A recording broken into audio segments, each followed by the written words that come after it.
Super Cloudbuilt is the challenge that many players yearn for, and a speedrunner's paradise. Just get used to dying, like, a lot. My time with Super Cloudbuilt reminded me that I wasn't the gaming master I secretly thought to be. I'm sure many can share in the sentiment that they can just pick up a game and be good at it, but I dare any of you who think that way to try Super Cloudbuilt. This awesome puzzle platformer is at many times frustrating, but it's also a high-paced experience that'll get the blood pumping. Super Cloudbuilt tells the story of a soldier, one who's in a deep coma after injuries she sustains on the battlefield almost punches her ticket.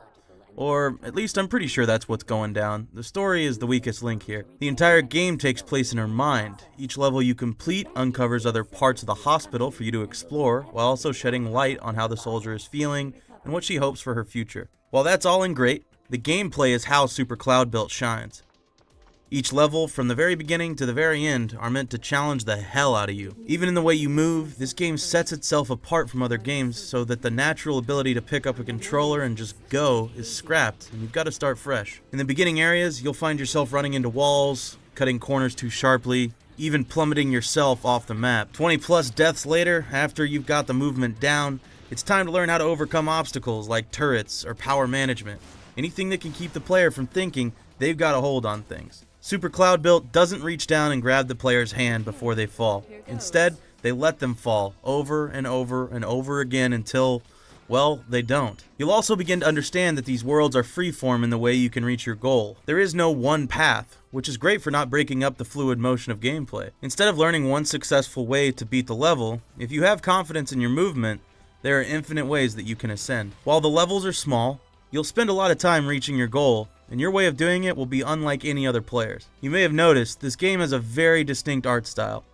And while I enjoyed the ever-changing color palette, the original cross-thatching graphical style was sometimes really hard on your eyes, and it made identifying paths very difficult. Now thankfully, they'll allow you to alter between a variety of different graphic styles, all of which are unique. My main complaint comes in the form of how lives are divvied up, because it's not traditional. When you complete a level, you earn another life slot on top of your original 6 lives, which means you'll be able to experiment with movement and make mistakes. But what's weird is that these ever-growing life slots won't automatically refill when you reach a checkpoint, or even when you reach a game over.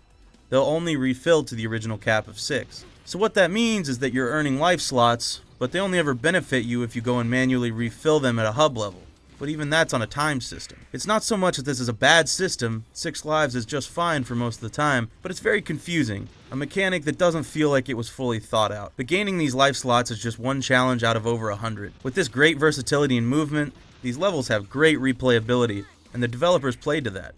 How so? By creating these challenges that are fun to complete and calls the player back to completed levels. Whether it's weapon augments or new costumes, they're all fun to earn, but challenges really shine in their time trials. Don't get this confused. I'm still terrible at Super Cloudbuilt, but there are people who are going to take these time trials and make them something to drool over. I can't wait to see how the mastery of this game grows through the community and how speedrunners are going to bend time and space to make it happen. All around, Super Cloudbuilt took me from a baby just learning to walk all the way to an angsty teenager yelling at the screen. A full-blown adult who's in full control of their movement? No way, I'm barely that in real life. But I reached a level of confidence that brought excitement, not apprehension, when I leaped for a platform that may be too far out of reach. It wasn't a perfect experience, but a fun one without a doubt.